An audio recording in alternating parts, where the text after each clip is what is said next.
Good morning, everybody. We're back in action. What we do is we help you buy a car or lease a car without getting ripped off by a car dealer. Doing it for a long time, and it's just not me. We've got a group here of experts. Yeah, we are. I mean, I'm not bragging. We focus on one thing, and that's automobile retailing and repairing.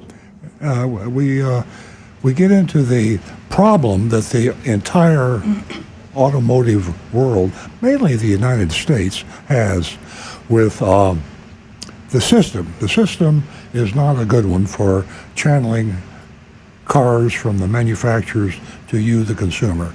The hiccup is the dealer, and that's a long story. You regular listeners to the show have heard me talk about it a million times. Bottom line is, it's not a pleasant experience going into a car dealership.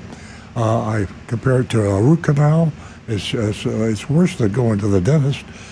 People don't like to buy cars. You would think that the manufacturers and the car dealers would get it and change things, and they are being changed, but you know how that goes. Things change very slowly, particularly in large industries, and there's nothing much bigger than the automotive industry. I mean, maybe insurance, I'm not sure, but they're huge.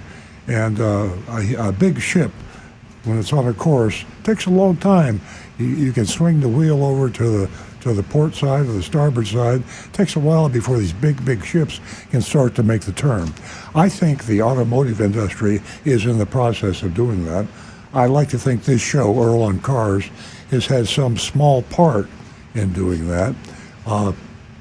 We thrive on you, our listeners. I say listeners in the broad sense because viewers, I mean, what do you call people that are online today that are digitally absorbing the show? You're absorbing it on YouTube. We're at youtube.com/Earl on Cars. You're Facebook.com/Earl on Cars. And of course, we just have this old-fashioned radio show, and we still reach thousands and thousands, tens of thousands of people on the radio. But we're dwarfing that, I think, digitally right now. A lot of this is in podcast. All our shows are available on podcast. We're also available on our blog, earloncars.com. We archive the shows. You can get them on YouTube. We do clips. Jonathan in the control room over there, he takes the best parts of the show, most interesting, sometimes controversial, puts them into a 60-second or a 3-minute or whatever YouTube clip, audio, and posts it on youtube.com/Earl on Cars. And you can go to YouTube and find all sorts of interesting tips on how to take care of your car without getting ripped off. Cars are better than ever. That's the good news. They're more reliable. They last longer. And the problem is the way the dealership networks are set up and the service and the repairs system is set up, they're counting on your car to break down. Well, they're not breaking down very often, and they don't require much maintenance. So what are they going to do? Well, they're going to sell you something you don't need, or they're going to sell you something at too high a price, or both, most likely. So sitting to my right here is, if not a major, the major part of the show, because you got to get your car fixed more often. You got to maintain your car more often. You think about maintenance and repairs more often, but you only buy a car or lease a car. What? It's the interval is getting longer and longer. I mean, it used to be 3 or 4 years. Now it's 6 or 7 years. It might be 9 or 10 years by now. So you worry about buying a car. Let's split the difference every 7 years. But you sure ought to go in twice a year to get it maintained and repaired. And if you follow your owner's manual on your vehicle, which you definitely should do. I mean, I spoof and laugh about a lot of things dealers do, and I spoof and make fun of a lot of things manufacturers do. But the one thing the manufacturer does do right, as far as I know, all the manufacturers I know of, they put in their owner's manual, which is difficult to decipher, I'll give you that. But if you follow the instructions about maintaining your car according to the dealership, it will be a fair amount, and it'll be a small amount, and it'll keep your car going for a long, long time. So Rick Kearney, if you will contact him. And here's the ways you could contact him. By the way, he monitors our YouTube channel. So youtube.com/Earl on Cars. A lot of our really good followers, listeners, viewers are on YouTube. The YouTube is growing like crazy. I mean, I remember when YouTube was just kind of a funny little thing and you never thought much about it. Kind of like I thought about Google when it first came out. Now, YouTube is a tail wagging the dog. YouTube's bigger than everybody except for TikTok, and they're about ready to take down TikTok, So when TikTok goes down or goes back to China, you're going to have YouTube number one digital way to get stuff. You can learn about anything by getting a YouTube a video clip. I do that all the time now. I don't do it as often as I should, but every time I'm scratching my head about something with my car, my home, where I buy something, how I fix something, I lose an owner's manual, first thing I do is go to YouTube. And it's amazingly easy now. It used to be you had to get the wording right and everything had to be right. YouTube is very intuitive. And I think there's some artificial intelligence going on there because you can ask a question that even after you write it doesn't sound too intelligent, but YouTube figures it out usually, and you will get a huge number of solutions, probably more than you need. We're kind of like the radio version of YouTube, and Rick Kearney is a person that you can talk to. And let's start out by calling Rick, or me, or Nancy, or my son Stu, if he shows up. Hopefully he will be here. Is Stu going to be here? Anybody know? Okay. I think he said that he's headed for Philadelphia. Oh, he's on his way to Philadelphia. Yeah. I didn't know that. So you can't reach him in Philadelphia, so it'll just have to be the ones that are here in the studio. And that number to call is 877-960-9960. That's 877-960-9960. Now, texting, write this number down. Probably don't have a text you want to send us right now, but we will get to our text. So Rick will be picking up the text as well as the YouTubes, and we will accumulate those, and we will probably get to all of them before the end of the show. That text number is 772-497-6530. That's 772-497-6530. As I said, we prefer the phone call for one reason. It tells us something about you, your personality, your state of mind. I mean, you're either eager or you're, you know what I'm talking about. I mean, human speech, I don't think is ever going to dissipate. It might be eclipsed somewhat by digital means, but the human voice, the sound of the voice, you know what I'm talking about. And Nancy Stewart, sitting to my left, my co-host, she founded Earl on Cars with me about 20 years ago when we were just a little half-hour show on Seaview Radio on Saturdays. No, it was on Thursdays, I think. I don't remember what it was. Yeah, Thursdays. And half hour, and we blossomed to 2 hours right here on True Oldies. She has a laptop computer she's looking at right now. When the call comes, it goes to the studio. Jeremy is in the studio. He will take your call initially. He'll put you in the queue, and hopefully you go right through, but if not, he'll put you in the queue. And we prioritize your call at 877-960-9960. And we will stop what we're saying. Like me, I'm yakking too much right now already. If a call came through, Nancy would slap me in the head, and we would turn around and take the call. No, she was just faking. She was. Do we have a call? We are going to skip my introduction, and we're going to interrupt Earl. And we're going to go to John, who has been holding for quite a while, from Palm City. Good morning, John. Good morning. Good morning. I'm in another world because this radio station just played a number one tune of 1977, Dancing Queen. And it brings back a lot of memories, including a person that I met at the time, and he was the auto theft squad of New York City. Long story, because I had a 76 Corolla that was stolen at LaGuardia Airport, but I won't go into that details. Here's what his opinion and my opinion. The two most important documents that you could have on any automobile today, the most important, a year beyond belief, is one, the MSRP. You're only going to get that if the car is new, okay? And also the 17-digit serial number that comes on the dashboard, on below the windshield, that has every automobile. It must be displayed by federal law. It came out in 1981, and here's the detail on both of them. He enjoys going. He lives up in Lake George, New York, but he's a snowbird down here. His experience with going to a dealer, he copies on his camera the MSRP, the actual one. Earl did a blog 2 weeks ago about the the manufacturer Monroney sticker. What he does, he copies that, not the phone he's next to or anything. Right. He goes into the salesman and said, "This is the car I'm interested. It's stock number so-and-so, and here's a copy from the window of the MSRP." And that's what he says to the salesman. He gets turned away 90% of the time. He said, "This is the MSRP.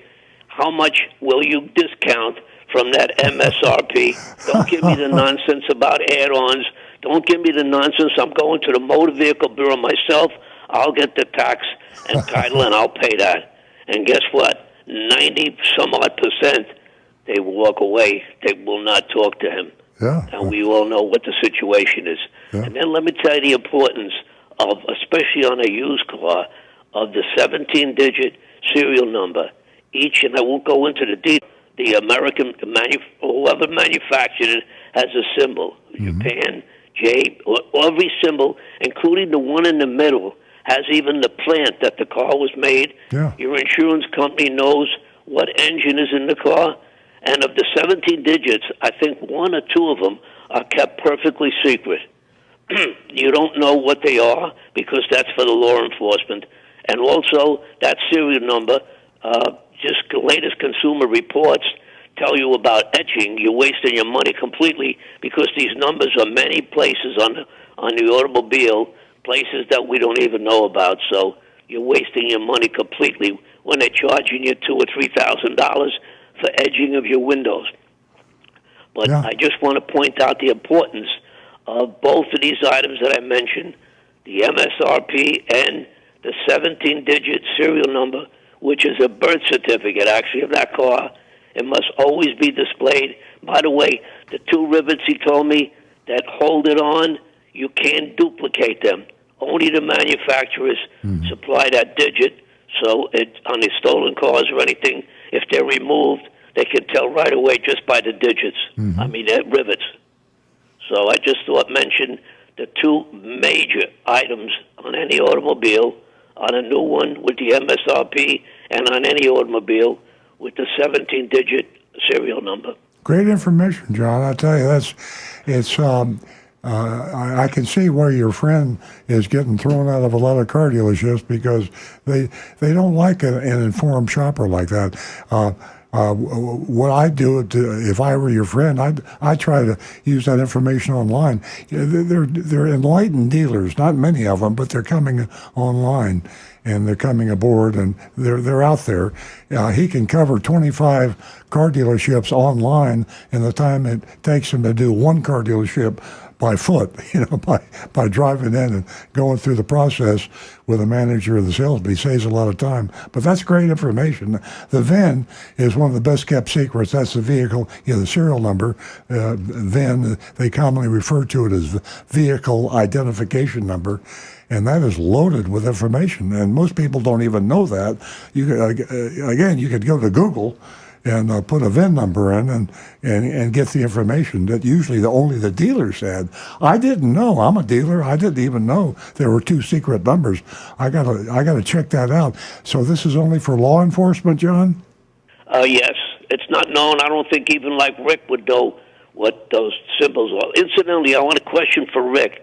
If a person buys a used car, can they go back to say it's a Honda, can they go back to the Honda dealer with that serial number and they can't tell him, who the owners were, but they can tell them, can they tell him if that car was ever bought in for service? Yes.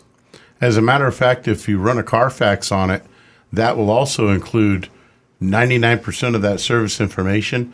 because all of that is now computerized, and it's, although like you say, the person's personal information is not available, but whether they replaced air filters, whether they had an air conditioning repair, brake job, oil change, tire rotation, all of that becomes service records that they're allowed to get access to.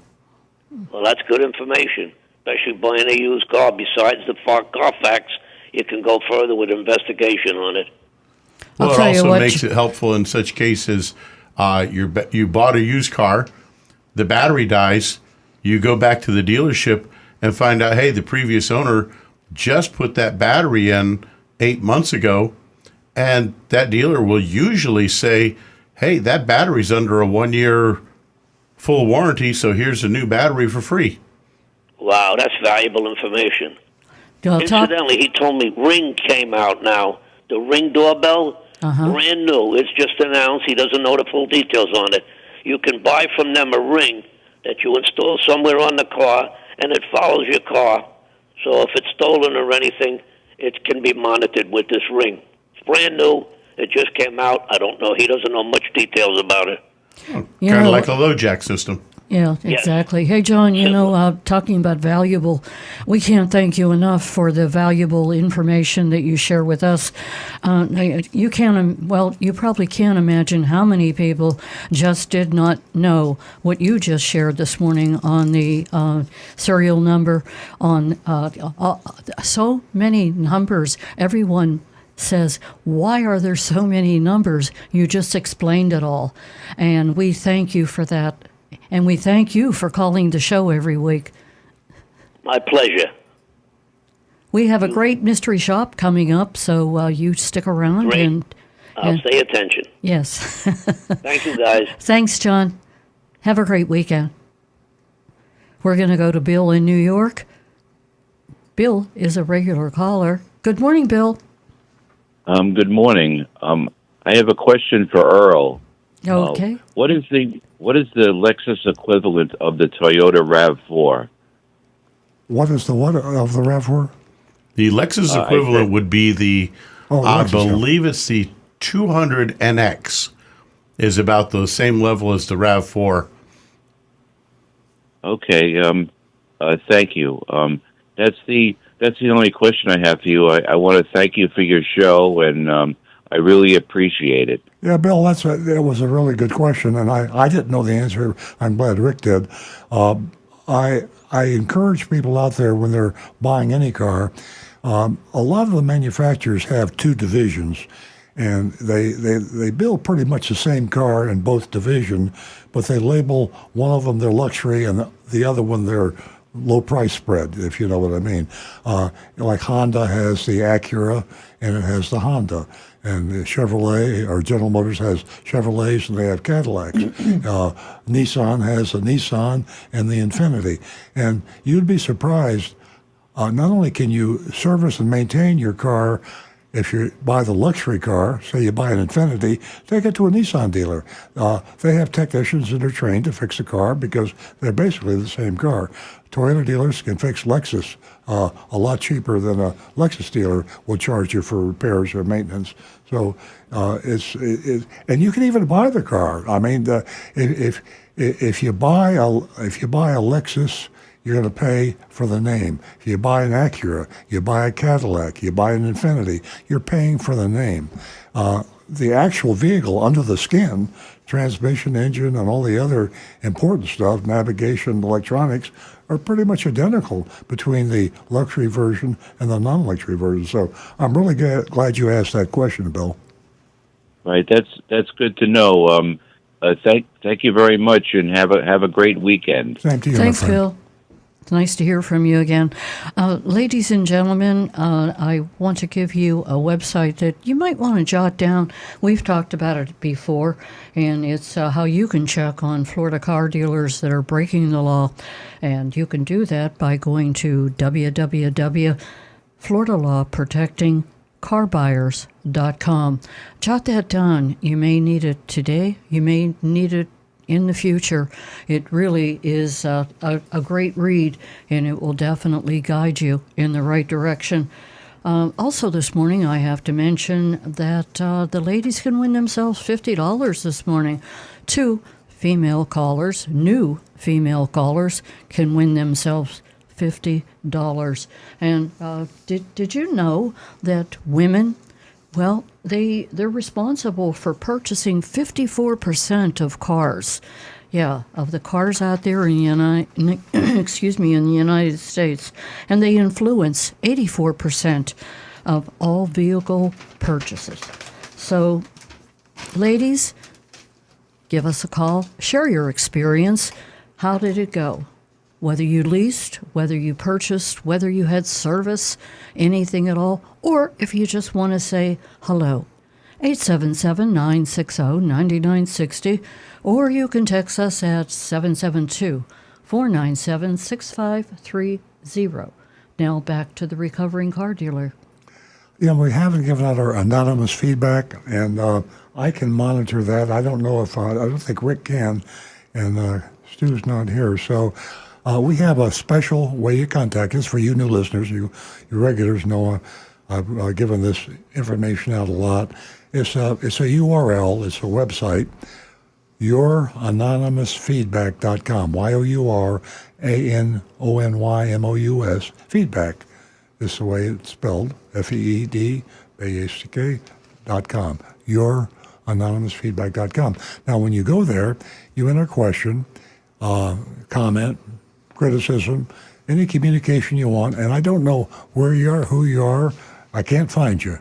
I can't knock on your door because you made me mad. We will take that almost unexpurgated anonymous feedback and read it on there. And I say almost because we don't do the profanity or vulgarity. But feel free. If you feel that angry, say it the way it is. We'll put a bleep in there, but we'll get the essence of your message across. Your, YourAnonymous feedback.com. Some people just like privacy, and I'm not one of those people, but I respect those of you who do. In fact, sometimes I wish I did have more privacy, but I just decided I'll just open myself up to the public, and I've done it, and I'm happy with that status. But a lot of people would prefer to communicate privately, and that's a really, really good way to do it. And of course, we've got the regular number, 877-960-9960. We will prioritize those.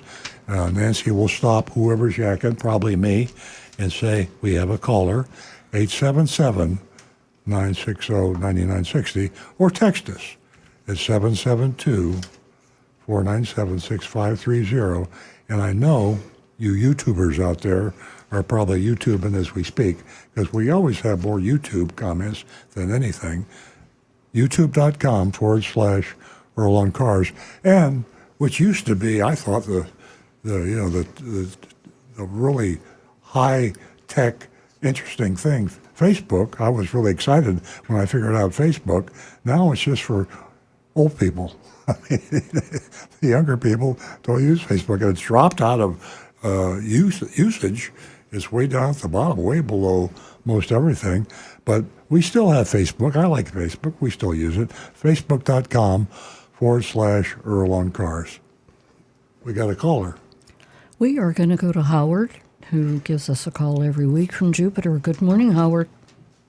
Good morning. I hope you're all well. It's a beautiful day outside today. It sure is. Right. My question for Rick is about brakes, specifically rear brakes. My question is this: Why don't rear brakes wear out as fast as the front brakes wear out? Gravity. When you're driving a car, the force of inertia, all that weight is traveling along, going straight ahead. And when you step on the brakes, all that weight still wants to continue forwards. So gravity makes it pull slightly downwards, and it makes all the pressure go onto the front brakes. The front brakes do 70% of the stopping power of the car simply because of inertia and gravity. So your rear brakes, all that weight is moving forwards. The back of the car tends to lift up a little bit and become much less weight on those brakes. So they actually have to use what are called proportioning valves, to reduce the braking effort to the rear so that your rear brakes don't just lock up because they don't really have any real weight on them, and you don't lose control of the back end that way. Well, what a great explanation that was. I mean, I knew the front wheel, but I never thought about it that way. Inertia and gravity. Well said. There you go. Yeah, Earl, you're an engineer, so you understand it better than I do. Yeah, but it's interesting that I thought about, actually what I thought, I'll be honest with you, I think a lot of things are wrong till Rick sets me right. I used to think it was because we had cars, the engine was in the front and most of the weight was in the front, and I thought that's what did it. I never thought about the braking and the inertia. So that's exactly what I thought. Yeah. But I don't dare think about these things unless I talk to Rick, because usually I'm wrong. Yeah. Yeah. The next question about brakes. I had a 2003 Camry. It had drum brakes in the rear. I had 150,000 miles on it. The drum brakes never were, affected. I never had it cut. So my question is, number one, why do the drum brakes last longer than the pads? And number two, why did they discontinue the drum brakes if they worked fine? Well, drum brakes, although they seem to operate nicely and they don't wear nearly as fast, it's because they do much less stopping power. But the other fact of it is they're a lot less efficient at actually stopping the car than disc brakes are. Disc brakes get much better efficiency and work much better stopping the car. If you've ever driven an older car from, say, the 40s, 50s, when they had four-wheel drum brakes all the way around, and you stepped on the brake, you were putting all your weight down, and those big old cars then, they were just keeping on going. The brakes weren't very efficient. Drum brakes just don't work well. Not only that, but if it rained, you went over a puddle, you lost the brakes. Sliding away. Yep. That happened to me once. Yep. My 59 Dodge Wayfarer with fluid drive. Now, Oh, yeah. You don't remember fluid drive. You're too young, right? I read about it. I've read up on it. Believe me, his daddy vehicle told him history, about it. the Earl, do history you know of how about- these systems all came about has fascinated me. And right now, I would bet, I think we've got something like 40 techs working in our shop, and I would be willing to bet there's maybe one or two others in the entire shop that can even tell you what points and condensers are, let alone having ever touched a set of them or adjusted them or even used a dwell meter. And yet I have, because I understand the history, because if you understand history of something, you know where it's going. That's my feeling. But anyways, for drum brakes, they were the old history style. And it amazed me that Toyota kept going with drum brakes on the back of Tacoma pickups even today. Every other vehicle has gone to disc brakes in the back to improve that stopping power. Now, yes, they do wear out a little faster than drum brakes, but that's because they're actually getting some use. And because they can get better power and they can actually help control the brakes, and especially when you're using such things as dynamic braking, which is the computer, your anti-lock brakes, actually controlling each wheel and the braking power going to each wheel. It's amazing how much that technology has improved how those brakes operate. You think back to some of those cars of the 50s and things we used to have to do and teach young drivers how to handle skids, how to handle every little aspect of controlling that car. You were literally controlling a wild Bronco, as to compared to today, where it's the gentlest of mares that you're driving. I mean, these cars today literally are on the edge of driving themselves, and you don't have to control it anymore. The car will control it. Okay, one other question. If you're replacing brake pads and you have a Toyota, should you use Toyota pads or I think they're Wagner pads, I think they're called. and they're pads that come from different manufacturing companies and are not Toyota. Some are metallic, some are semi-metallic, some are ceramic. I don't understand the whole thing. Can you explain about metallic, semi-metallic, ceramic, and the difference between Wagner or Toyota pads? I'll hang up now because I'm talking too much. I'll let you explain that. Thank you very much and have a good day. No worries. There's lots of aftermarket companies out there making brake pads, and most of them are excellent quality. They're great to use. Some of them do make more noise than others. But one thing I will always recommend, avoid metallic or semi-metallic pads, because pads are much cheaper than the rotors. Pads, semi-metallic and metallic, will wear down the rotors faster. Rotors can be resurfaced usually 2 or 3 times before they become too thin to be usable and have to be replaced. Well, do all the manufacturers use 90% of manufacturers use ceramic brake pads, Yeah. so that the pads wear out, but your rotors, you can simply recut them and reuse them So the metallic, over and over. The metallic is what you want to avoid, Right. They're less expensive. They're actually a little pricier in the aftermarket world, but that's because it's a hype thing. They hype them up. Oh, these metallic brake pads, which sounds great, except when you realize that you're paying more, they wear the same amount of time as ceramic, and yet they eat up your brake rotors, so you got to replace the brake rotors. So they should That's your next brake job. They're not as good. They should cost less. That's Interesting information today. Hey, folks, we're going to get back to the phones. We have a lot of calls that are backed up. Give us a call if you didn't jot that number down, 877-960-9960. Don't forget your anonymous feedback.com. We're going to go to Mark in Lake Worth and Marty in West Palm. Hold on for a moment. Good morning, Mark. Good morning. How you doing? We're well, thank you. Nice to hear from you. Yeah, I just wanted to relate a used car experience I had. I went to sell my 2010 Toyota Corolla LE, and it had 91,400 miles on it. And I went on KBB and I went on Edmunds just to get an idea and a range of what I might expect. And then I went over, interestingly, to CarMax, and they got a big sign, you can't miss it. It says, all transactions will incur a $399 fee. Mm-hmm.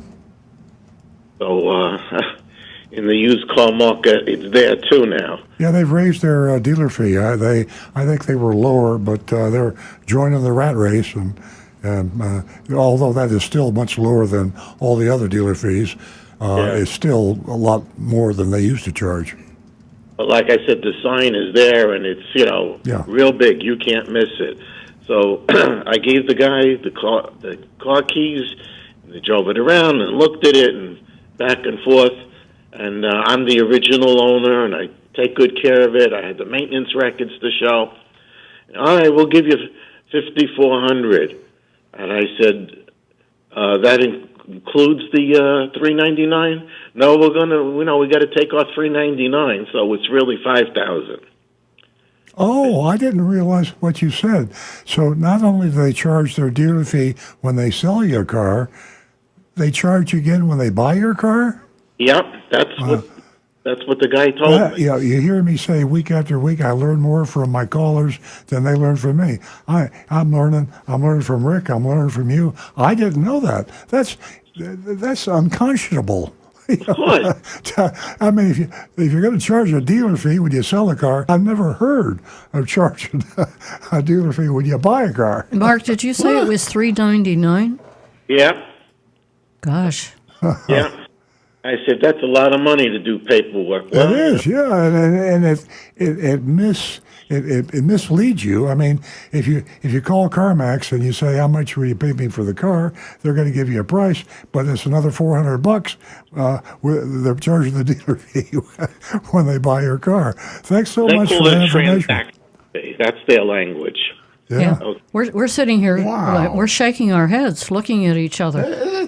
Yeah, wait. Here's the rest of the story. So they they give me the printout. It's good for 3 days or 5 days. Thank you. Then there's a place directly across the street. This is in Boynton Beach, and it's called Car Drop. I don't know if you ever heard of it. No. Okay. And they got the guy outside with the big placard, after you see CarMax, see us, Mm-hmm. I drive in, it's the middle of the day, there's nobody there. Guy comes out and takes the car keys, looks it over, drives it around the parking lot, and he said, "Did you go to CarMax?" I said, "Yeah." He says, "You mind telling me what they offered you?" And I said, "No, I'm not going to tell you. I want to hear your offer first." Good for you. Right? And he says, "I'm going to make you an aggressive offer. You're not going to leave. You're going to sell me your car and blah, blah, blah." And he comes back and he says, "I'm going to give you $6,000 for the car." And I don't have any transaction fees. He knew right away. So I said, well, this seems like, selling a car to them seems like the reverse of buying a car. Well, we got to play this back and forth game a little bit now. Yeah.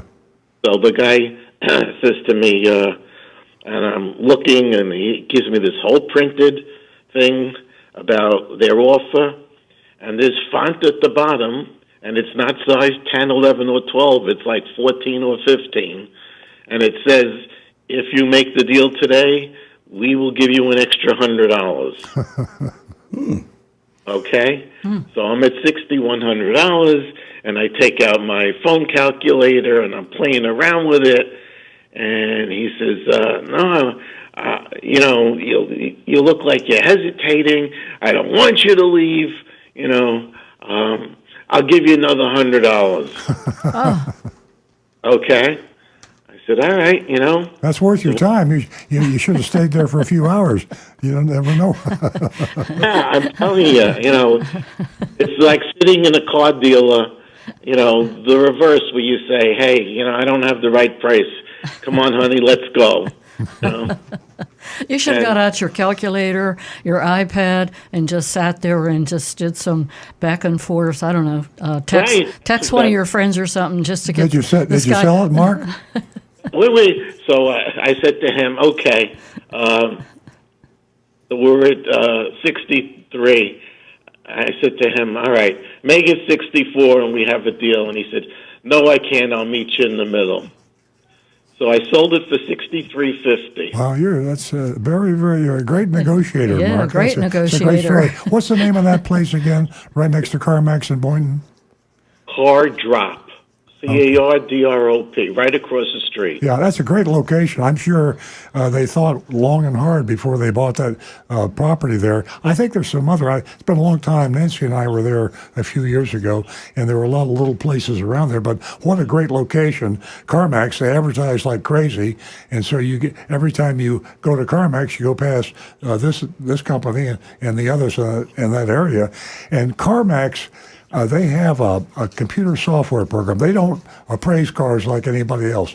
They're computer. They input, and if they don't need the car, they will make you an offer anyway, but it'll be way below the actual value. So here's what happens. You come in there, if they give you one of those low balls where they don't want the car, then the guy across the street, like you just found out, he's able to pay you a lot more money for the car, but you'd never come down there to get the price. CarMax lowballed you, and you went over finally negotiated a good price. So that's a great story. I mean, 5,000 over there or 63.50 here. That's.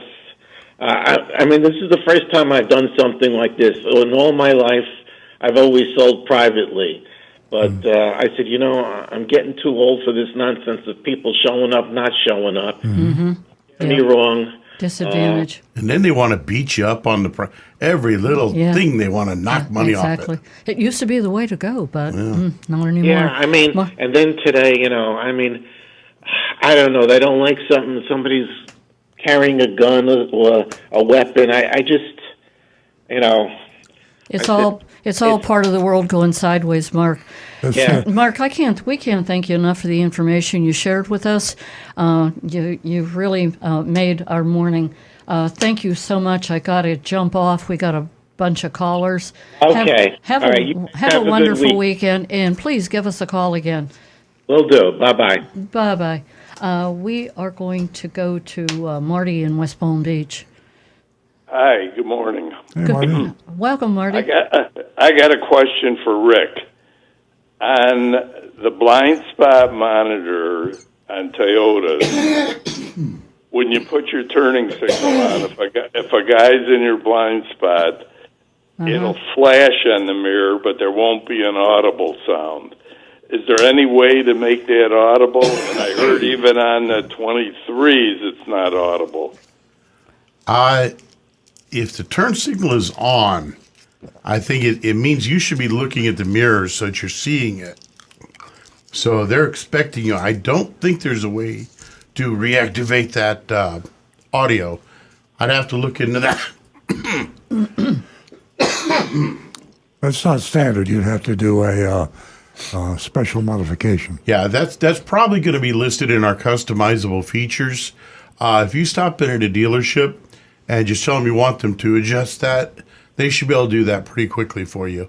Customizable features, is that as recommended by Toyota or is recommended by us? Customizable features is something where we can take our Toyota TechStream scan tool, connect it to the car. So it's factory and, authorized. Yes, and we can change certain features like I see. your seatbelt buzzer. When you get in the car and the seatbelt buzzer beeps like over and over and over, we can actually switch that to where it only beeps just one time. Is that in the owner's manual? A lot of it's listed in the owner's manual as to what we can change. Some of it the owner can do by themselves, just doing things with the center console and the radio systems. Others, we actually have to use a scan tool to go in and do it. The beep for when you put the car in reverse and it beeps inside, we can set that to be a single beep or continuous beeping while you're backing up. Yeah, wouldn't it be amazing if Well, the here's cars with amazing features that they talked about in the Here's the consumer thing. report, that they would detail all of that for the consumer, and it would I just went be on.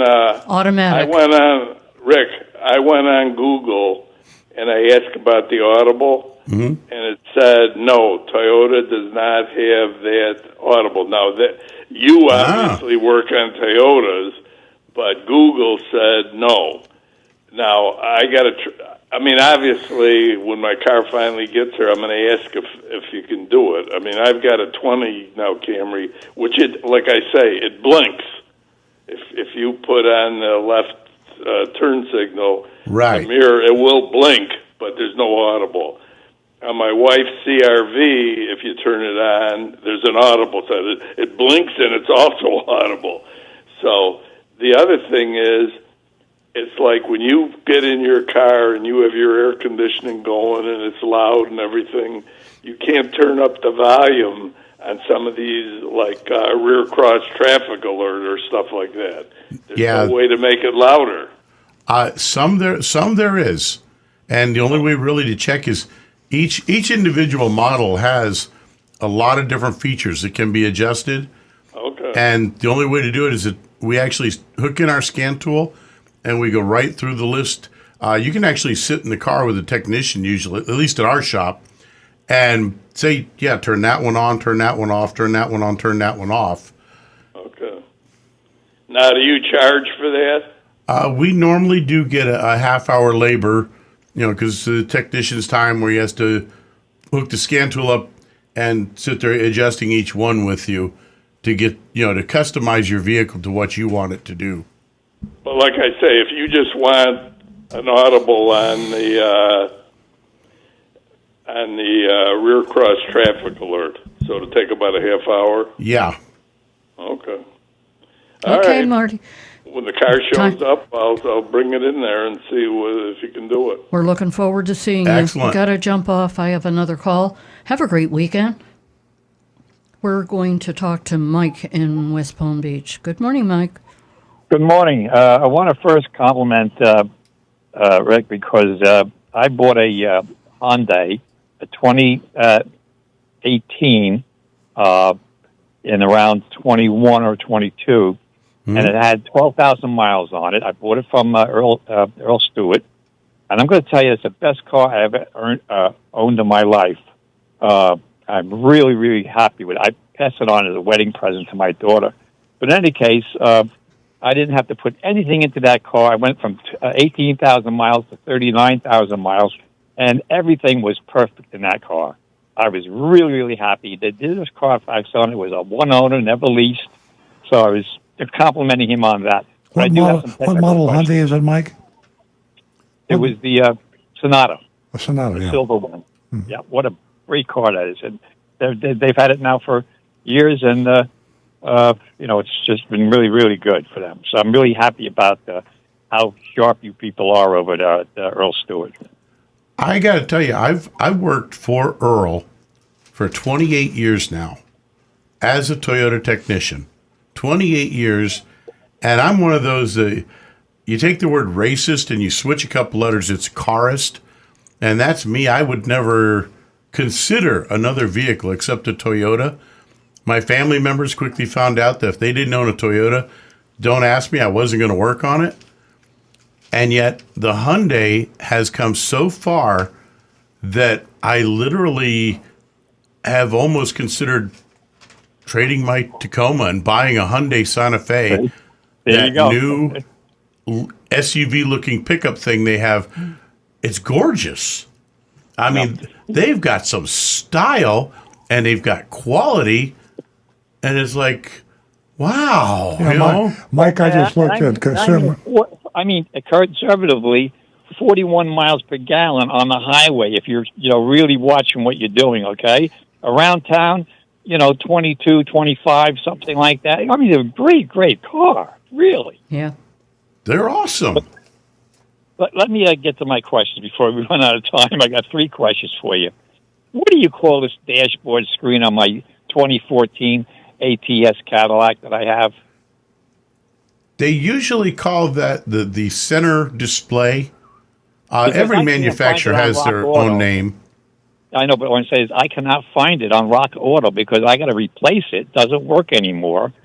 And amongst other things, there were problems with this car when I bought it. I should have had it to my mechanic first, and I made a bad mistake by not doing it. I recommend that to everybody. If you're going to buy a used car, take it to a mechanic you trust first before you sign on the bottom line. Absolutely. In any case, they won $1,000 at Auto Nation Cadillac for replacing that screen, and I figured I could go to Rock Auto, and I can't find it in Rock Auto because I didn't think I'd get it for a lot less to do it myself. Sometimes they don't carry it.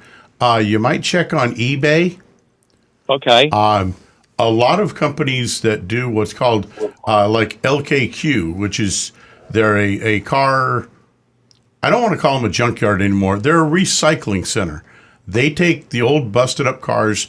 They find the parts on them that are still good, and they recycle them. So LKQ does a lot of business online on eBay, and they will put a guarantee on that part, sometimes 6 months, sometimes a year, that they will replace that part if it doesn't work for you. So, I mean, then you've only got just the time and effort of installing it, but you can find some pretty good deals on there. Is that LTQ you said? No, it's LK. The letters, 3 letters, LKQ. Okay, yeah. And it stands for like, kind, quality. You got it. Okay, let me ask you my questions that I'm having a problem with, okay? I got to replace that screen. I'm hoping that I'll be able to get it for a lot less than $1,000. And by the way, I go back. I'm 77 years old, so I put points and plugs and distributors and timing change. I had a 427 Corvette one time. I really worked. I took the heads off, did a racing job on it, put a cam in it, blah, blah, blah, blah. So I'm a motorhead, so to speak, all right? So I know it. When it came to computers, I stopped because I don't want to invest that much money into an analyzing computer system. So anyway, going on, my Cadillac, when I stop at a light, has a rough idle. I've tried to do, injector cleaners and this and that. What might be the cause of that? Otherwise, this car's really got some pep because it's a turbo. It's an ATC 2014 turbocharged car. But at idle, it just rumbles. Yeah. Unless I put it in neutral. The two things I would look at are the motor mounts, because when motor mounts start to get soft and they wear a little bit, the vibrations are transmitted more into the frame and you feel the engine more. And the other is the big butterfly plate in the throttle body, maybe getting some carbon on it. Just pull the hose off so you can see it. Take a Scotch-Brite pad, spray a little bit of throttle body cleaner on the pad. Don't spray it directly in, just enough to dampen it, and scrub that throttle body plate and the round bore of the throttle body. Get all the carbon out of there and see if that helps you out. Now, you said throttle body. You talking about your pedal, or are you talking about another part in the engine compartment? On the engine, you've got the air box with the air cleaner. Big hose goes to the engine, and where it becomes metal, that's your throttle body. I got you. Okay, I know exactly where that is. The other question I have is, this is really screwy. I get good cold air conditioning coming out of the driver's side vents and hot air, heated air coming out of the passenger side vents.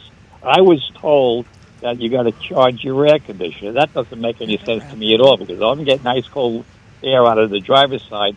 Exactly true. Only when I'm moving. Yeah, you're low on Freon. Really? Yep. Okay, Mike, we can't answer any more questions, or we're going to have to charge you. That's okay. I'll pay for it. Because this is very important. I was told you just got $900 worth of diagnostic information, and we have callers waiting. I know. If I crank the battery terminals, that may reset my actuators. Is there any truth to that? Possible. Disconnect one, let it sit, reconnect it, but you are low on Freon.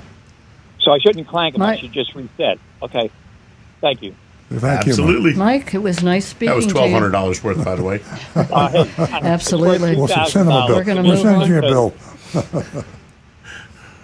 Okay. 877-960-9960. Or you can text us at 772-497-6530. Don't forget, youranonymousfeedback.com. Ladies, a reminder, $50 for the first 2 new lady callers. Give us a shout. Just say hello. Or make it really interesting. How was your service? How was your leasing? How was your purchase? Did you buy new? Did you buy used? 877-960-9960. Now back to the recovering car dealer. I hope Mike is tuned out. I don't want him to hear this, but when he was talking about his Hyundai Sonata and being such a great used car, and he bought it from us and hadn't had any trouble with it, and then Rick went on about how he loves the Hyundai. So I whipped out the annual Consumer Reports auto issue, and this is something you should have in your library. This is it's current on the newsstands now and available online. But one of my favorite reports in this are the new cars and used cars to avoid. There are a lot of good cars out there. Most cars are good cars now today. You can say that safely. So it's better to know the ones that you want to avoid. And the used car to avoid is the 2018 Hyundai Sonata. So I did forget one thing, and Donovan actually brought this up. Hyundai and Kia are still having some issues with their electrical systems catching fire. But I'm not saying Hyundai is a good car, and Kia is a good car. Yeah, they're much better than they were when they first came over from Korea, and they're getting better every day. So they're great cars. I'm just saying. I think the point I'm trying to make is, here is a man that bought a car. We sold it to him. Whether we knew or didn't know, I'll have to get my lawyer before I can answer that it was on the worst car list, but we sold it, so I plead guilty. But he's had extraordinarily good experience with it, and this is 2023. And it's a 5-year-old car. 5-year-old car. Going on 6. So Consumer Reports isn't the final word. I think Mike said something that trumps Consumer Reports and everything. If you're going to buy a used car, take it to an independent mechanic you can trust, have him go over it. So even a car on the do not buy list, you check it over, and if it's in good shape, buy it. Maybe you get a better price because it is on the do not buy list. Then you have to pay $100 to a mechanic to check it out. That's the best $100 you ever spent. Even a broken clock is right twice a day. Yeah, there you go. You can find a gem in the rough sometimes, and sometimes you can get that right Hyundai that's not going to catch fire on you. How are we doing on text and YouTube, Rick? YouTube has been kind of around the clock a little bit here, but I'm going to answer one question for Johnny Fradley. The GR86 that's coming out for Toyota is going to be, I don't believe Subaru's involved with this one, and it is going to be the all Toyota, and it's based on what's known as Gazoo Racing, which is the GR portion of the new Supra, the GR Corolla, and now the GR86. Yes, that is supposed to be in production for 24, and we're looking at that coming very soon. Okay, and for text messages, let us go right to Anne Marie, as we usually do. Good morning, Anne Marie. She's actually got one here that it came in from March 25, but we're kind of continuing up. It says, "Good morning, all. What's up with Tesla and steering wheels? First, Tesla came under federal investigation because at least 2 steering wheels on Model Y SUVs detached while they were being driven." Good Lord. Now, that's a horror story there. That's like something you see on a comedy show. Exactly. Reports say the cars were being delivered to the buyers without the retaining bolt that attaches the steering wheel to the steering column. Then Tesla announces that they had $700 steering wheels to replace the yokes on some models. So I guess some of them, they don't like that fancy little pilot-looking thing. They want a full wheel.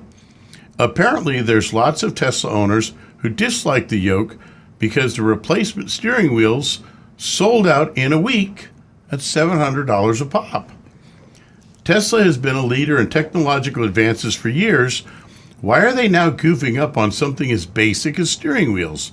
Do you have any ideas? Thanks. P.S. Palm Beach Post readers voted on businesses they felt were the best of Palm Beaches for 2023. Congratulations, Earl Stewart Toyota won first place in the following categories: the Best Auto Dealer Service Department, Best New Car Dealership, Best Oil Change Service, and the Best Used Car Dealership. Well, thank you, Anne Marie. I appreciate that commercial. And we're very proud of that. It's our 5th year of winning those awards. Congratulations. And she went on to mention also the CNN story that announced this thing of the issue with steering wheels. Mm-hmm. Well, let me tackle the Tesla thing. We drive. Nancy and I drive a Tesla, and we're not touting the Tesla as being a defect-free car. One thing that's driving us crazy now is the windshield washer has failed twice, and I don't. Now I have to take it into Tesla because anytime something fails twice, and I got to agree with them, they want to. They want to report it and they want to examine it and see why. They're going to have to replace probably the washer motor again. They may have a problem, and we've had little issues like that. Yeah.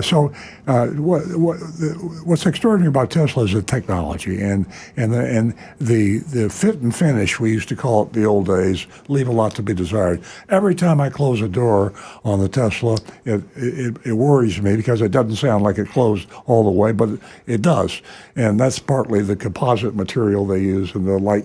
Everything is lighter today. So if you've never driven a Tesla and you buy one, you're probably going to have a lot of things that are going to irritate you because they're going to be a little different. But like everything else, the drivability, it's a fun car, it's a technological miracle, and that offsets a lot of the glitches.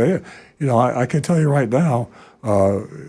Nancy's Avalon, as far as I'm concerned, she drives an Avalon too, is a better quality car than the Tesla we're driving, but it can't hold a candle to the Tesla in terms of performance. So, Yeah, True. where I used to say easy, easy when someone would close my Avalon door on the Tesla, I believe I may have to have my shoulder replaced because it's mostly on the passenger side. As far as the yoke is concerned, my hands are small, so I can, maneuver the yoke. And I kind of like it, And as Jonathan said, the yoke's on you. No. Speaking of the yoke, somebody actually turned on the I didn't know it had a steering wheel heater, and we can't figure out how to turn it off, so I'll have to Google it. Yeah, But the other thing, until we get down to Tesla, in West Palm Beach, I'm taking up my time cleaning the windshield inside and out. Yeah. I won't drive with a dirty can't windshield. use the washer. The washer's broken twice. I won't drive with a dirty windshield. That's all there is to it. Oh, by the way, speaking of Tesla, let me change the subject on you. I was going crazy because... Oh, we have callers. I'll shut up. Let's go. Okay. Sorry to keep you holding, guys. Everybody that's holding on our lines, we're going to go to Marilyn from Delray Beach. And Marilyn is a first-time caller. Ooh. And I want to thank her for calling and let her know that she can stay on the line and she can give Jeremy her contact information. He'll pass that along to me before I leave the studio this morning, and I'll write that check out to you, Marilyn, and send it to your contact information. Welcome. Hi. Hi. How you doing? Okay. That's I'd good. like to ask you a question. I moved from New York to Florida, Delray, 8 years ago. I had my car sent from New York. I have a Toyota, the Toyota Camry. Mm-hmm. And I went to the well-known, Toyota here in Delray Beach. I don't have to mention his name, I'm sure you know. And I used to always service my car, okay? Now, I have the car a long time. The reason I keep the car is I only have about 62,000 miles. And the car is a 9. So it's pretty good. I don't really go that far. It's usually, and Yeah, that's around pretty the low area. miles. Yeah, it's got low miles. So my son said, "Where are you going, Mom? What are you going to sell the car for?" It's got low mileage, okay? And I have serviced the car since the day I got my car, whether it was in New York or here. Always serviced the car. Never said a word. The problem with the car dealership is every time I go, they never have the same service guy. If I get one that I like that knows my car, next time I go for service, he's gone. I have never seen the service man there who, is there more than 6 months. They're always fired or they quit. Okay, so that's not the story. The story is I finally started to have a problem with the car. And by the way, every time I needed tires, they told me I would spend it. I used to say to my daughter, "Why am I always changing tires? I don't go anywhere." Oh, they told me it's the heat here. And I was just taken for a ride all the time.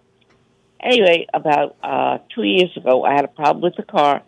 They told me it was something with the engine, and the car kept making noise. If I put the car like in park, I would hear a noise. If I was standing waiting for coffee at Dunkin' Donuts, when you wait, you could really hear the noise, whether my foot is on the brake or it was in neutral. It would hear this. You could hear the noise. People could hear it. So I brought it into them, and they told me it's this, it's that, it's all kinds of things. I walked out with a $3,000 bill. I cannot believe it. And I kept complaining that I still have the noise. Oh, they don't hear it. We don't hear it. I said, how could you not hear it? Everybody hears it. Let's go outside. Maybe you'll hear it. No. We would know. I kept bringing it back. Within that year, that the noise was still there. I finally got fed up. I went to get my car serviced again, and I told the guy, it's still there, the noise, okay? So finally, one person heard it, okay? He calls another guy, and they hear it, okay? Not as much loud because they're inside the place where they work. Okay, they take the car away from me for 1 week. They keep it. They're busy. And they come back, and they call me and tell me that it's the engine now and that I'm losing oil.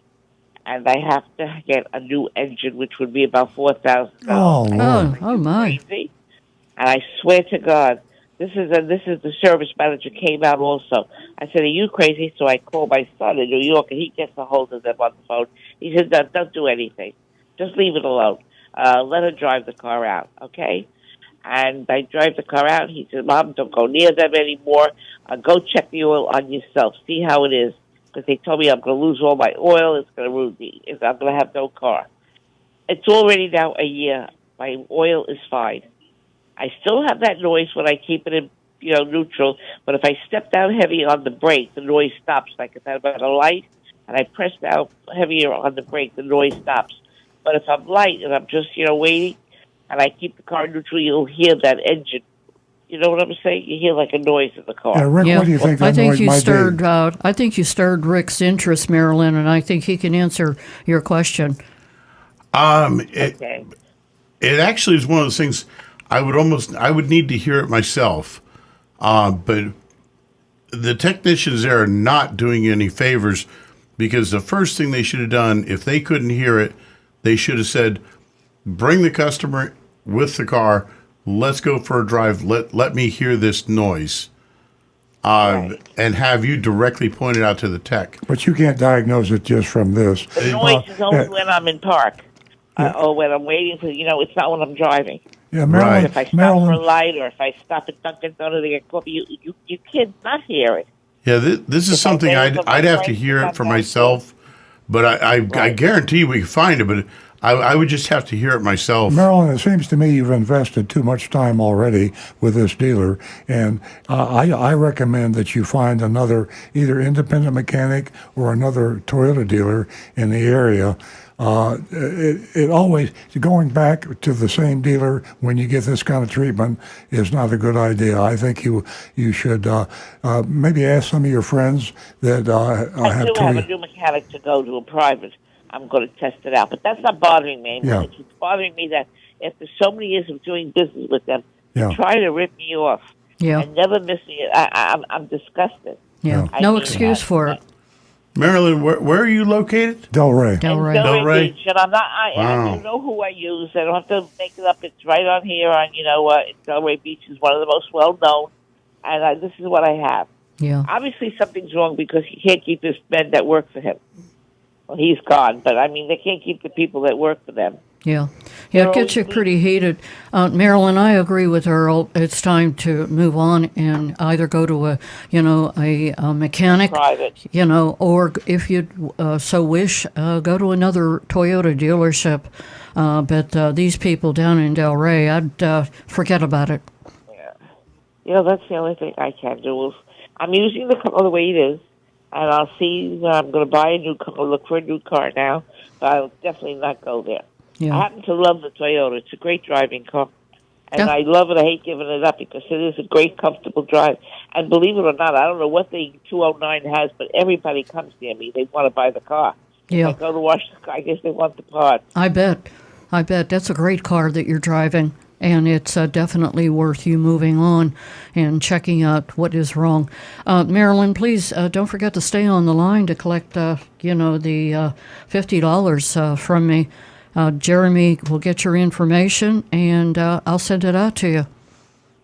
What's $50? I don't even know what You're the first time female caller, and every week we pay $50 to the first 2 new female callers. So you'll have a check arriving in the mail within the week. So unbeknownst to you, Marilyn, really? you're helping me build my platform here for the ladies, and I thank you. That's funny because I just turned my radio on. Usually listen. I never had your program before. Usually I'm always listening to the news. And I said, you know what? I'm going to call you and tell you about my car. I don't want to mention the car dealer's name, but I really was taken. And they won't get me anymore, that's for sure. They do lose a customer. I'll find another Toyota. I know there's one not far. Thank you so much, Marilyn. I can't wait to hear back from you. We've got callers backed up, and I'm going to have to jump off right now. Well, thank you very much. Thank you. You're welcome. We're going to go to John in West Palm Beach. Fred and Dick, hold on.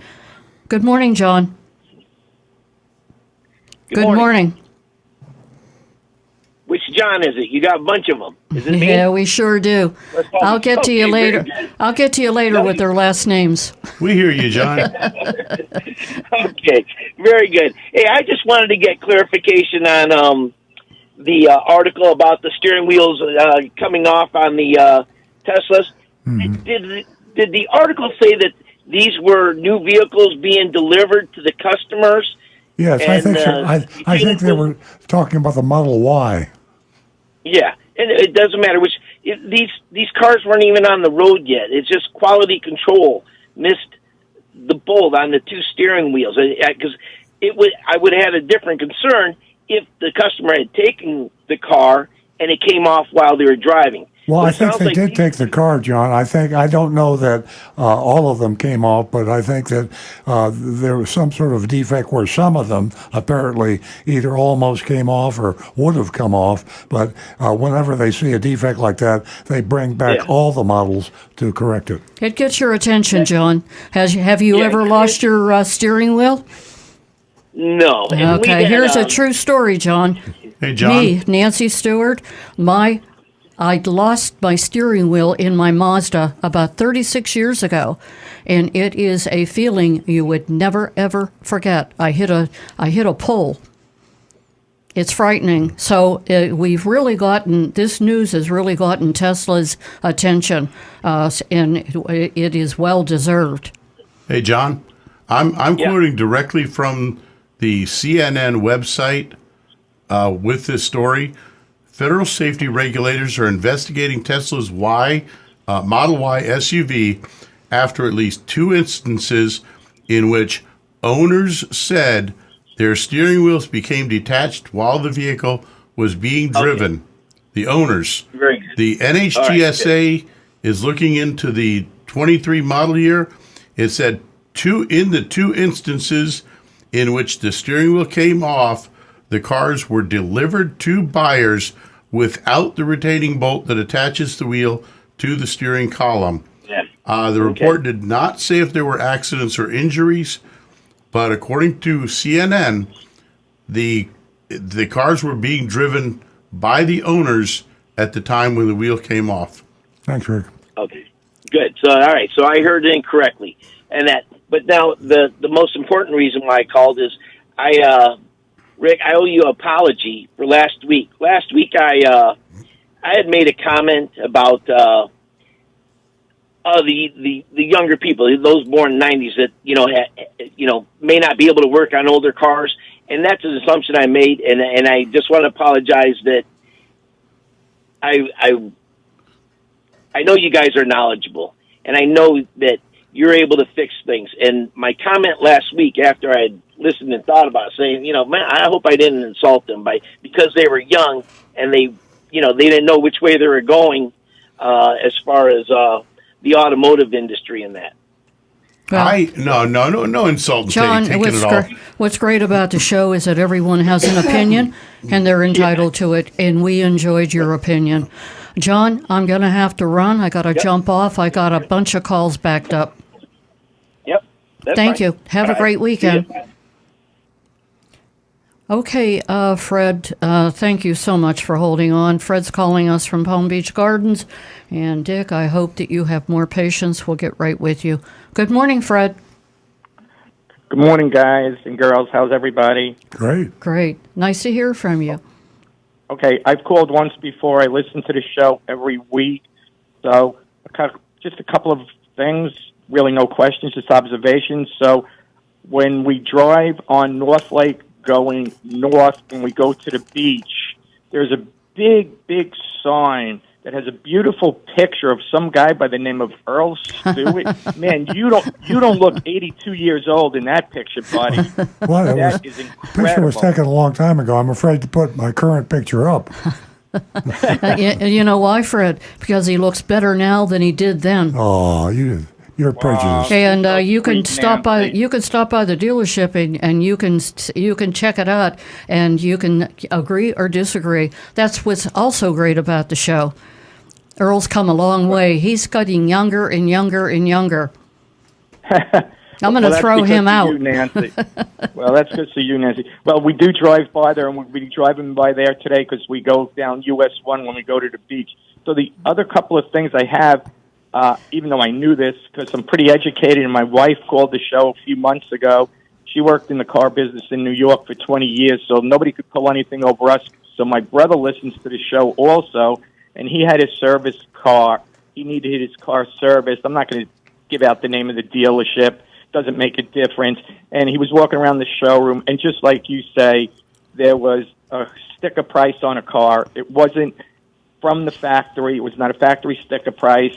The price at the top was handwritten in. Then they had $24.95 for the paint guarantee for 7 years.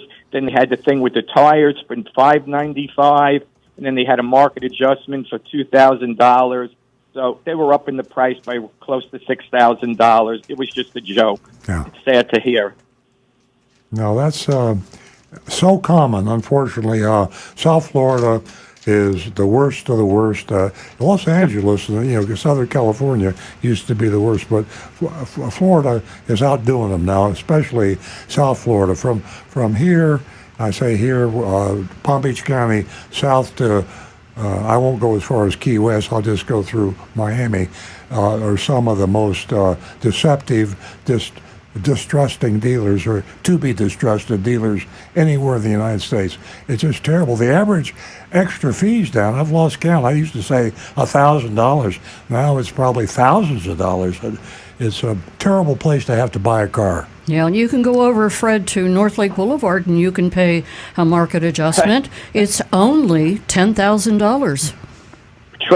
Trust me. We pass Napleton every time when we go in that direction west, and my wife and I joke around, well, let me stop off there, see if I could get a car for less than $10,000. But I don't want to keep you guys too long. The only other couple of things I got to say in admiration is I'm going to be a customer service manager for office furniture chairs for over 40 years. I admire everything that you groups say, but I have to defer directly to Nancy. Nancy, I practice it from day one. Honesty and transparency to your customers. They might not like the answer you're going to give them, but they want a true answer. And I admire that, and I think you guys are the only people I know of, probably in the car industry, that are honest. So last in closing, we've had Hondas pretty much all of our years. We just love the Honda. I've had a couple of Toyotas, and we're definitely knowledgeable enough.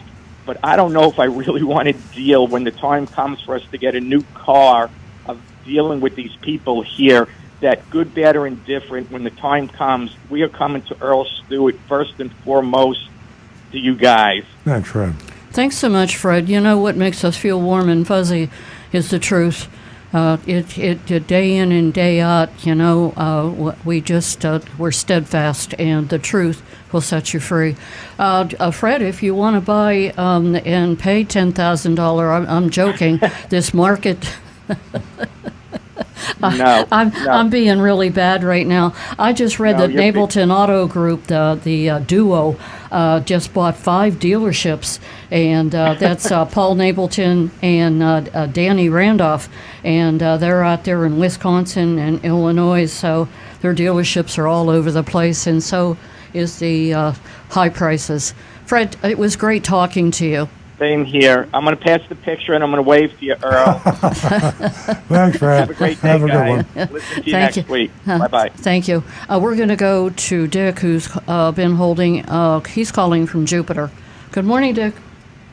Good morning. How you all doing? We're great. Good to talk to you. Just got a couple of quick comments about some of Earl's Tesla comments. I've called in before. I'm an 86-year-old Tesla S driver. Oh, good. I love it. But one of the comments he made this morning was he couldn't control the steering wheel heat. It's right on your app. It's in the car under climate. You got a little steering wheel there. You touch it. I'll be darned. Yeah, you can do it on the app. I'm opening my app right now. I'll be so. Okay. Go to climate, and you see a little steering wheel there in the top. You touch it.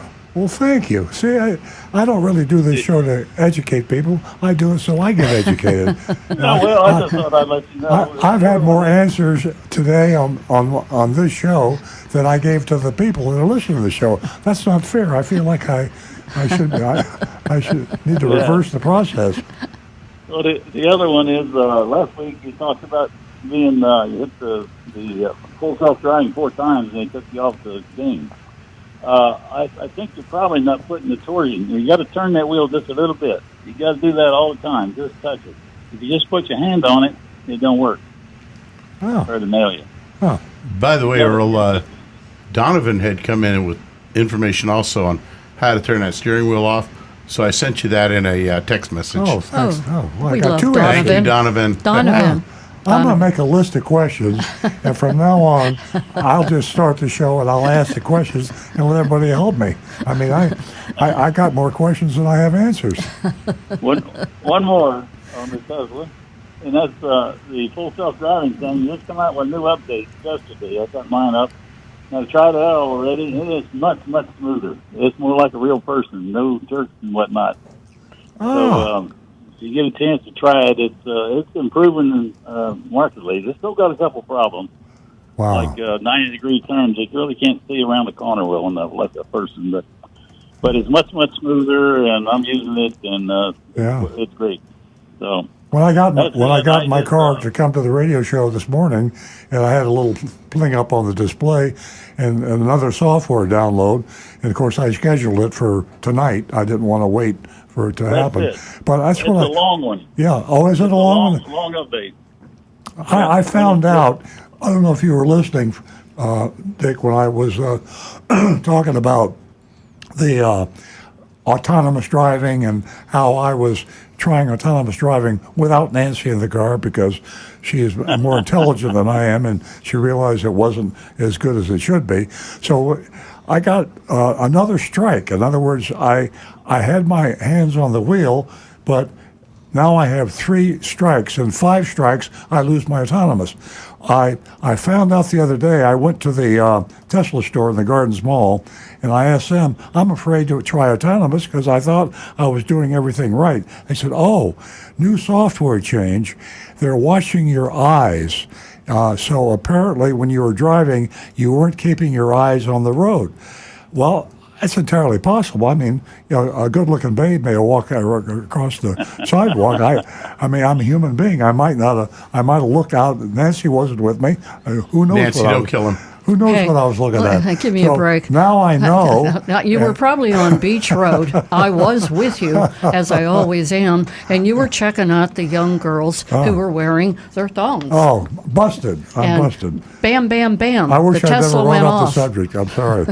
He looks at them whether I'm with him or not. I told you, he's getting younger and younger. Yeah. Yeah, you thong alert. Uncontrollable. Dick, thanks. You love Teslas as much as I do, and in spite of their problems, there's nothing without problems. But if you can have an exciting car like we're driving, I don't care what happens. It is the state-of-the-art technology in the world in automotive. In my career, I've probably owned 100 cars, and they all had problems.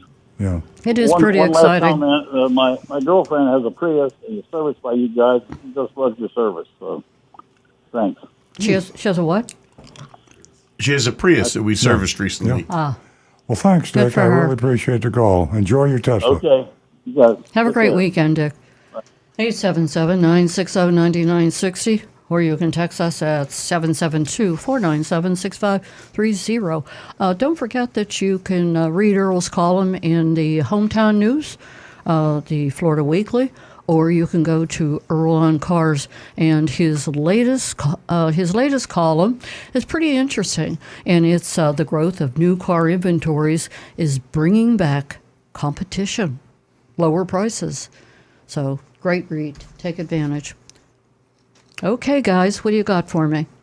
Well, I think I do have. If we got some YouTubes or texts, let's take those first. We got some texts here. Text, great.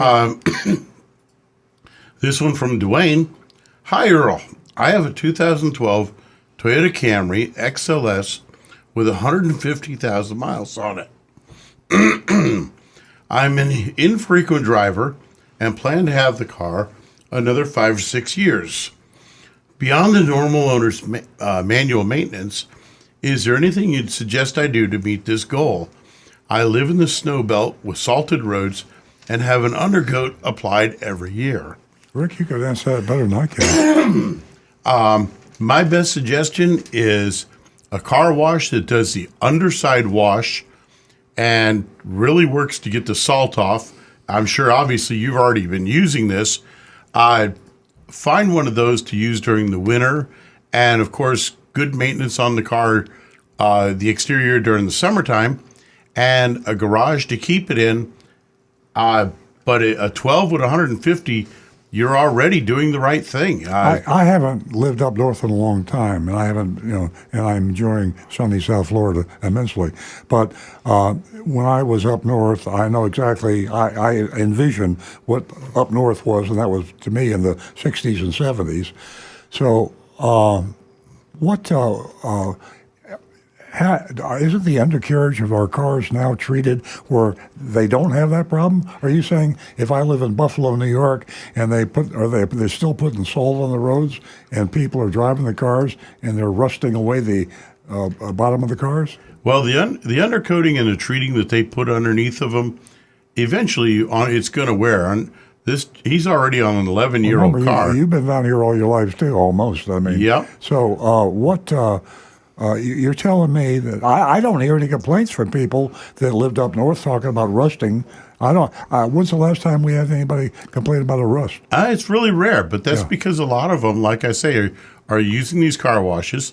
My stepsister lives in New Hampshire, where she gets quite a bit, and my personal back family, the majority of my family, live in South Dakota. Oh. So trust me, they see some snow. And they get rust. And they see some rust. Okay, well, and another reason I love Florida. A lot of it, the reason that they don't see the big issues with it is they maintained by the car washes that wash underneath with heated water to get that snow and all that salt and the ice off the bottom. That's a beautiful country. But, yeah, Dwayne, it sounds like you're doing everything right on that car. Okay, let's go to another. We are going to stay with the phones, or at least go back to them, and we're going to talk to Tim in Jupiter. Good morning, Tim. Hey, folks. How are you this morning? Good. Hi. Good. Called a few times before. We've got a 2019 Jeep Cherokee Latitude. Make and model of the car actually doesn't matter, but we took it in. Check engine light came on. It was a sensor. They replaced it, a big local garage chain here. And I asked them to do an oil change while we had the car in. Picked the car up. There was no oil change on the invoice. I said, what's up with the oil change? And the guy said, we noticed some silicone around the seal of the oil plug, and we can't do an oil change. And I'd never heard of this before, and I said, all right. He said, I said, what can I do? He said, well, have the oil pan replaced, and he quoted me $600 some bucks to do that. I'm wondering if you guys have ever heard of this. Should I go back to the chain where I got the oil change and see if they maybe would make good on this? If I had this replacement done, would they pick up the invoice, or what do you guys suggest? 2019, how many miles on it? 55,000. Okay, so, and you've been running synthetic oil, I'm guessing? No, I think, isn't your complaint is they can't change the oil because of the oil pan, right? Some sort of a seal. I'm getting to it. Okay. How many oil changes? So you're doing about every 10,000 miles, right?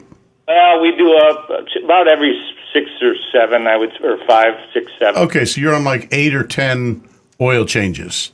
Yeah, I would say that's right. Yeah, that's pretty young for an oil pan to have stripped out.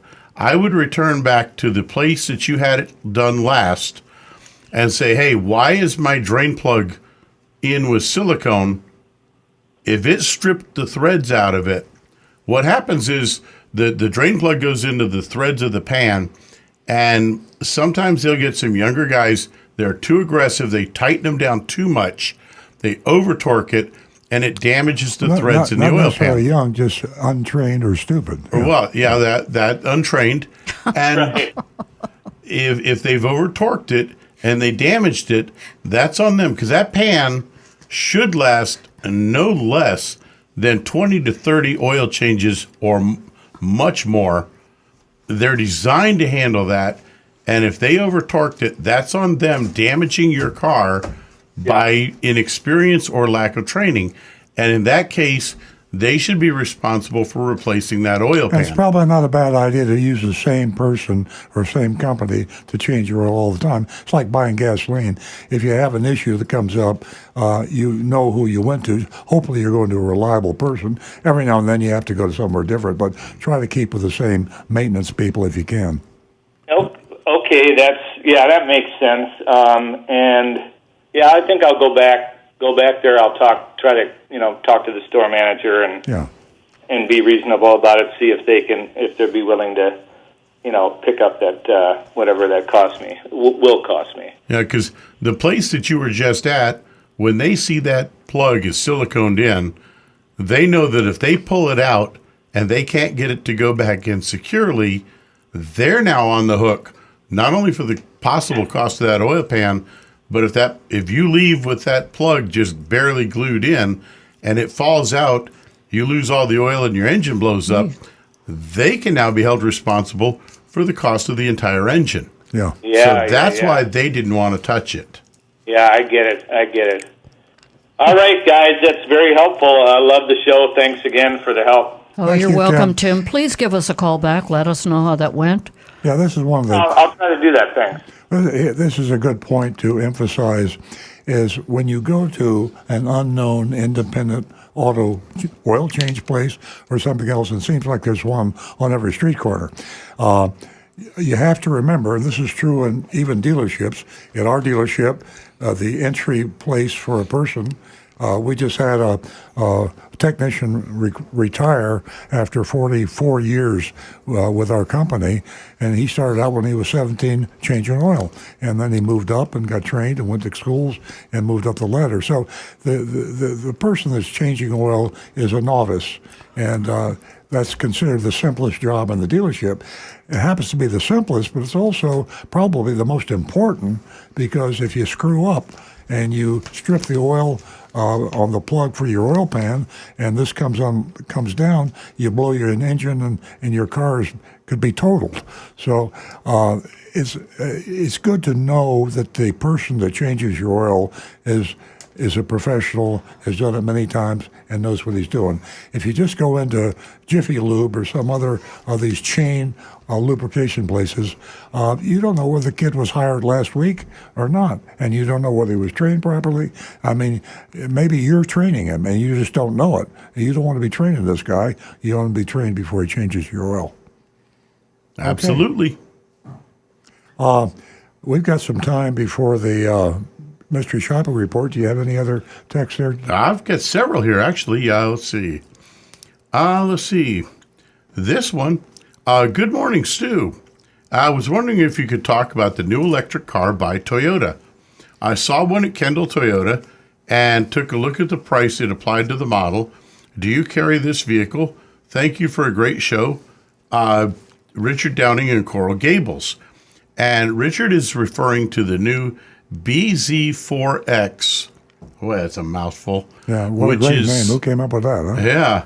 That is Toyota's new all-electric vehicle. And as a matter of fact, I just went to a training course on it just a couple weeks ago, and it's a pretty interesting vehicle. It's not quite Tesla's level for acceleration, but... How many miles do it charge? Now, there's the trick, because Toyota actually is pressing it, saying it's 250 to 300 miles, but I have it on good authority, and the Toyota's going to get mad at me, but I don't care. I like being in trouble. Yeah. I have it on good authority from a friend of a friend that the SET guys that have been testing these things themselves are seeing 180 to 190 miles on a charge, especially here in Florida, where you're running the AC because it is hot out there, and that air conditioning uses a lot of that electric power. Yeah, my advice to you is don't buy one. First of all, it's going to be hard to buy one. Second of all, when you buy one, they're going to charge you all the money because it's a limited supply and high demand. A lot of people want to have the first one on the block, and if you want the first Toyota EV, you're going to have to pay through the nose. Our first one showed up at our dealership the day before yesterday, and I believe the sticker price is somewhere around $55,000. Yeah, we charge sticker, but all the other dealers would be marking it up. And of course, it was a sold unit, but that's the first one we've seen at the dealership. They are kind of a comfortable car to sit in. Yeah. They got some neat displays on them. They're interesting cars. Yeah, but give it a little time before you start looking at one. They're the new game in town. The Toyota was late to the party, and there's a lot of uproar in Toyota about why that happened. And they're still late to the party. They've made the decision to still push the hydrogen fuel cell. Rick and I were talking about that before the show started. So if you're looking for an EV, Toyota's not the place to buy it, and it probably won't be the place to buy it for a while, which is sad for me because I am a Toyota dealer. But I got to tell it like it is. I would shop around. I check Consumer Reports. Tesla's not the only game in town.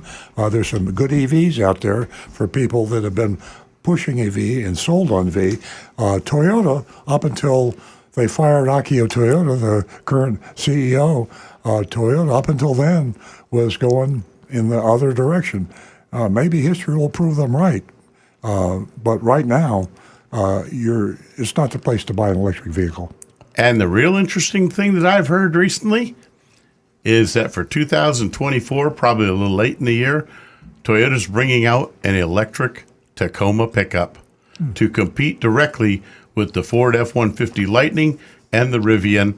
However, they've also said it will most likely be priced much more competitively, probably in the $35,000 to $40,000 range, as compared to the Lightning, which is a little over $50,000.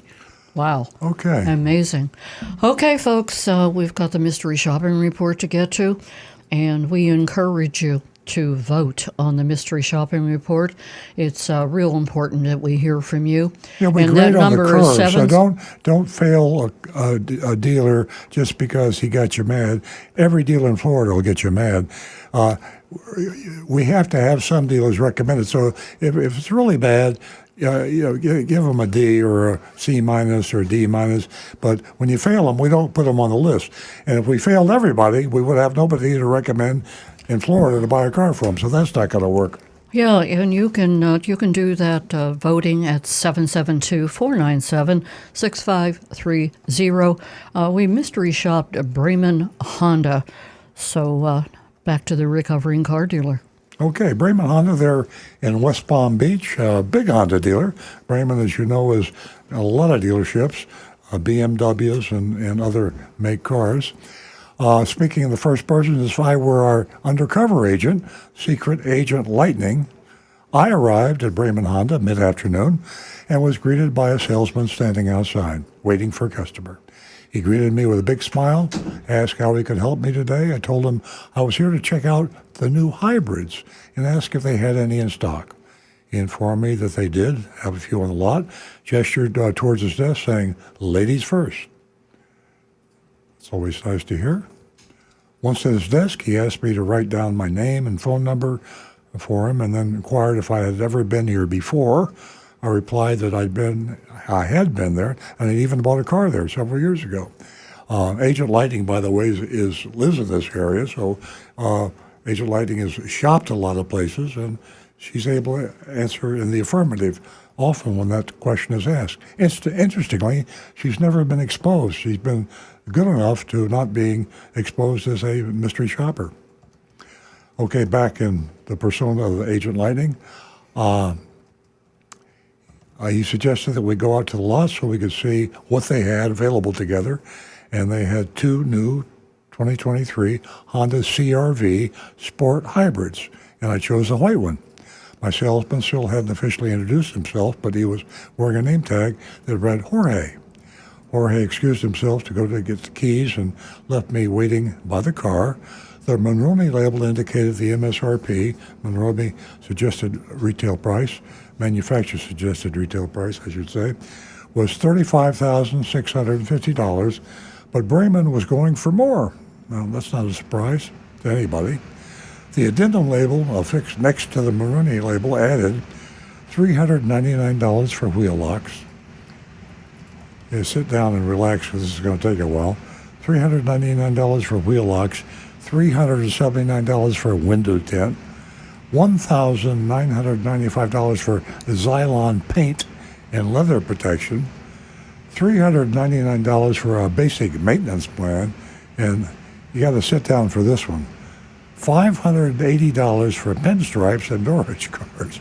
I mean, pinstripes and door edge guards, if they cost $100, that's a lot. So they're charging $580 for pinstripes and door edge guards. So this all adds up to $3,752, making the Braman list price, not the Monroney label or MSRP, the Braman list price, $3,750 over a sticker, which brings the total to $39,402. But as you probably know, there will be more.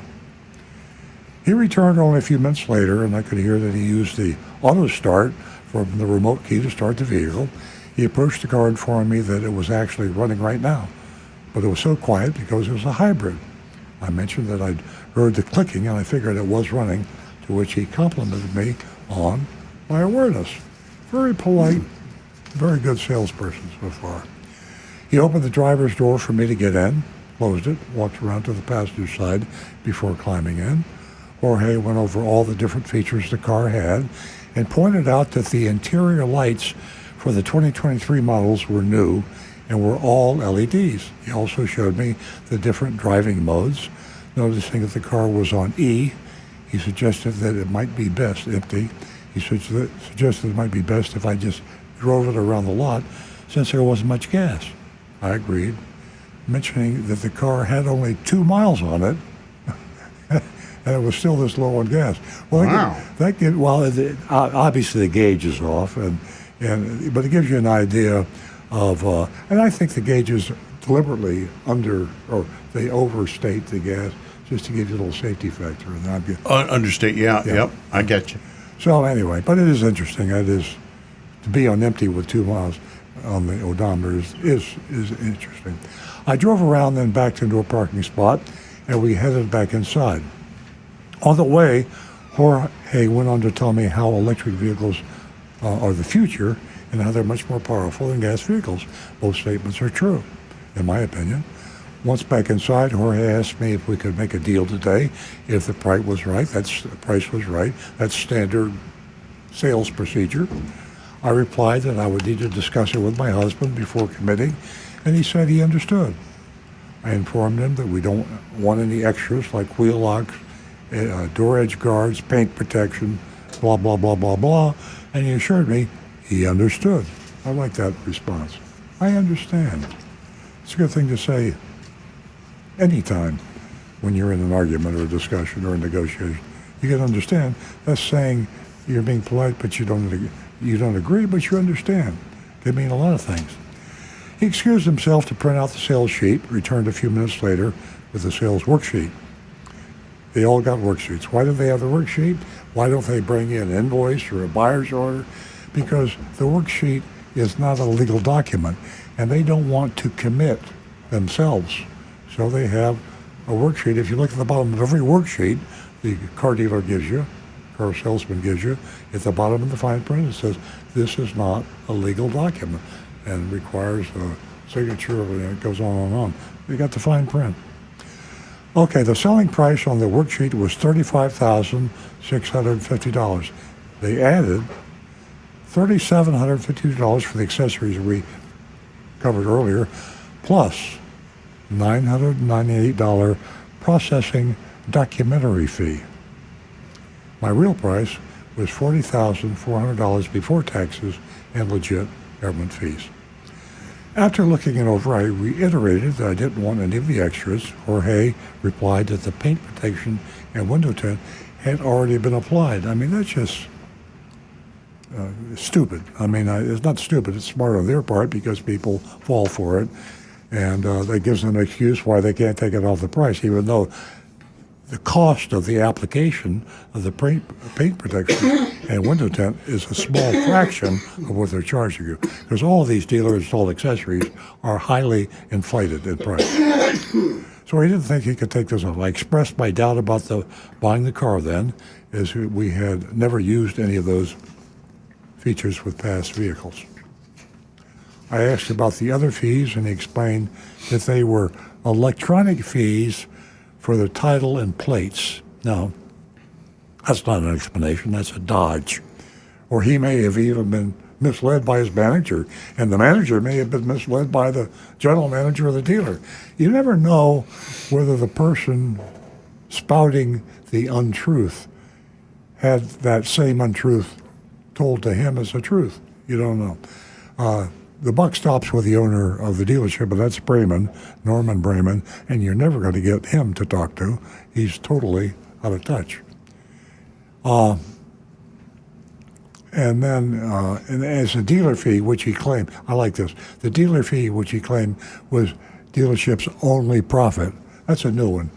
See, we put our profit right there. Everything else is we don't make any money on.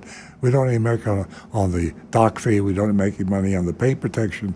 We don't make any money on the nitrogen in the tires. The only thing we make money on is a dealer. That's a new one. You gotta give Jorge credit for being interesting and different. He then asked if we could make a deal right now if he took the fees off. If we could, in the business we deal as we call that, if I could, would you? The manager says to the salesman, give him an if I could, would you? That means you get him to commit. You're not gonna sell him the car, but by giving him to commit, you deflate the balloon. You deflate the consumer's balloon a little bit, and you keep deflating the balloon until you pop it, and that's when you slam dunk him. So, if I could, would you? Jorge said he would take these fees off if we had a deal then. I questioned him whether his manager would approve this, to which he wrote at the bottom of the worksheet, $2,000 and said, done, call your husband. I've never seen that done. Okay, he pushed harder, telling me to go ahead and call my husband and that we would step away so I could call my husband secretly. I added the secretly. Lucky for me, my husband is great at playing a game, and Agent Lightning uses her husband frequently, and he's a great sport. And even they have a family, children, and they've even used their kids in some of these shopping reports, and the husband quite often. So she must have said, I'll be shopping Braman Honda. So when he called, she actually called her husband, and he declined my calls. And when I texted him that I needed to talk to him about buying the car, I came to see, he responded with something short like later. So he was busy. He really was. But that's what the plan was. She knew he would do that. Jorge returned. I told him my husband wasn't available until later. He asked me to please wait so he could get his manager to come to talk to me. I walked outside waiting for them to return. The manager approached me and asked what he could do to get me to buy the car right at that moment. I mean, these guys are good. Now, when I say good, I don't mean in the real definition of good, but they're good at what they do, which is ripping off customers. I mean, they are well-trained, they're smooth, they got good play back and forth for the game. You know the game, the manager to the salesman game. So they're good. I walked outside waiting for them to return. The manager approached me and asked me what he could do to get me to buy the car right now. He explained that Jorge had pretty much committed to taking off the $2,000 and selling the car to me for MSRP. And I asked if he agreed to that. The manager confirmed that he did. Okay. So he says, I agree, urging me to buy the car right now. I told him there was no way I was buying a $40,000 car without my husband agreeing and seeing it first. I thanked him. Then both of them assured that I'd be in touch. So there we have it. I mean, Braman they sell a lot of cars. They sell a lot of BMWs. They sell a lot of Hondas, all the different makes. And they are professional. They are, I mean, I know some of the people in the Braman operations. They're not shoddy. They screen their people good. They're smart. And they do what they do well. And they make a lot of money when they sell their cars. So there we have it. There's the mystery shopping report. You grade on the curve, please. And you have to, unless you see some dishonest, law-breaking deceit, you should keep it between an A and a D minus. If you want to flock them, go ahead. I'm not going to tell you how to vote.